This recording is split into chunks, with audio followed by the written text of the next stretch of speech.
এই ট্র্যাজেডির কথা বলে তো আর শেষ করা যাবে না। এটা যে কী বলবো আপনাদেরকে, এটা ভাষায় প্রকাশ করার মতো না। ওদের কষ্ট, আমরা তো মা বাবা, আমরা বড় হয়েছি, কষ্ট করতেই পারবো, করাটা আমাদের দায়িত্ব, কর্তব্য। কিন্তু ওদের কষ্ট, এক মিনিটের কষ্ট কেউ সহ্য করতে পারবে না। এরা যে কী পরিমাণ কষ্ট করছে প্রথম দিন থেকে আপনাদেরকে আর কী বলবো। যাক, করে এই পর্যন্ত এরা আসছে।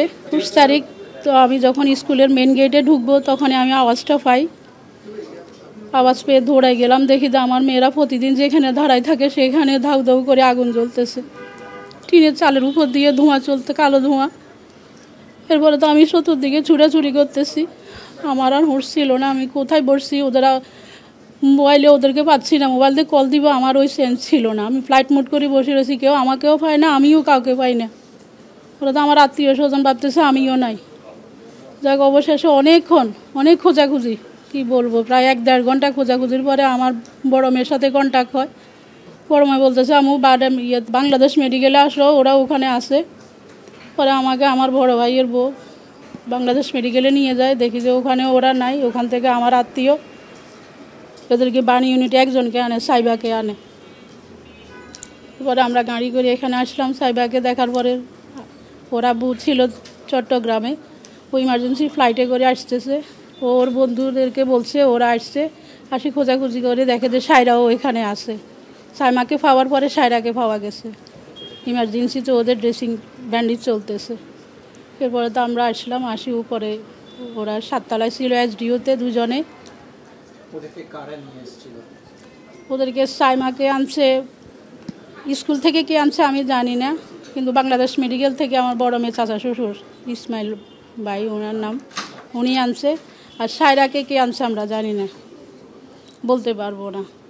তারপরে একজন ফোন দিছে, বলছে যে উনি মেট্রো রেলের কর্মী, উনি নাকি ওরে নিয়ে আসছে অ্যাম্বুলেন্সে করে, হয়তো আনছে বাংলাদেশ মেডিকেল থেকে।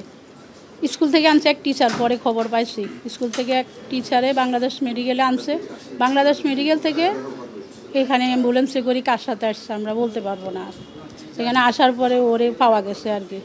মহান আল্লাহর প্রতি প্রথমে কৃতজ্ঞতা জানাচ্ছি যে আমার মেয়েরা সুস্থ হয়ে বাড়ি ফিরতেছে। আর দ্বিতীয় কৃতজ্ঞতা হলো আমাদের national burn institute and plastic surgery ইনস্টিটিউটের পরিচালক নাসিরুদ্দিন স্যার। সেকেন্ডলি হলো মাহবুব হোসেন স্যার, উনি হলো আমার সায়রার ছিল চিকিৎসক ছিল, উনি অনেক পরিশ্রম করছে। উনি হলো গ্রিনের চিকিৎসক, আর অরেঞ্জের চিকিৎসক আমাদের মানে জয়েন্ট পরিচালক, সম্ভবত উপপরিচালক উনি আমার ম্যাডাম। উনি হলো অরেঞ্জের চিকিৎসক ছিল সাইবার, উনি অনেক পরিশ্রম করছে। আর ওনার সাথে সাথে ওনাদের সহযোগী যে সমস্ত doctor, nurse, plus ward master যারা ছিল, প্লাস নিচে যারা সংশ্লিষ্ট ছিল, সবাই অনেক পরিশ্রম করছে। ওনাদের অনেক আন্তরিকতা, অনেক অক্লান্ত পরিশ্রমের ফলে আমার মেয়েরা সুস্থ হয়ে এখন বাসায় ফিরতেছে। ওনাদের আন্তরিকতা কোনো ঘাটতি ছিল না। ওনারা যথেষ্ট মানে সাপোর্ট দিয়ে আমাদেরকে, এখানে যারা ভর্তি ছিল আমি দেখছি কাছ থেকে, ওনারা অনেক আন্তরিকভাবে সাপোর্ট দিয়ে আমাদের রোগীদেরকে সুস্থ করছে। সুতরাং আমি মহান আল্লাহর প্রতি কৃতজ্ঞতা জানাচ্ছি। আর সেকেন্ড হলো ওনাদের আন্তরিক সহযোগিতার জন্য ওনাদেরকে আন্তরিক ধন্যবাদ জানাচ্ছি। আর আমরা বাসায় ফিরতেছি, এটার জন্য আমি অনেক কৃতজ্ঞ ওনাদের প্রতি। আর সামনে ওদের অনেক মানে দূর চিকিৎসা, অনেক লম্বা চিকিৎসা, এটার জন্য আমরা সরকার থেকে অনেক সাপোর্ট পাইছি। আমাদের এখানে ওষুধ থেকে শুরু করে যা যা দেওয়ার সরকার থেকে সাপোর্ট দিয়েছে, এমনকি আমাদের রেগুলার খোঁজখবর নিয়েছে।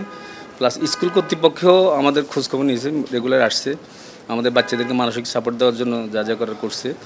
আমি যতটুকু দেখছি আমার থেকে যে ইনশাল্লাহ আমরা অনেক আমরা মানসিকভাবে হ্যাপি। আমার মেয়েরা মানে বেশ কয়েকদিন ধরে শোনার পর থেকে, ওদের ছুটি এই কথা শোনার পর থেকে ওরা অনেক আনন্দিত। বাসা যাবে, আত্মীয় স্বজনের সাথে দেখা করবে, তার সবাই আসবে, আবার তারা স্কুলে যাবে, নতুন করে স্বপ্ন দেখতেছে, অনেক খুশি, ওরা আনন্দিত।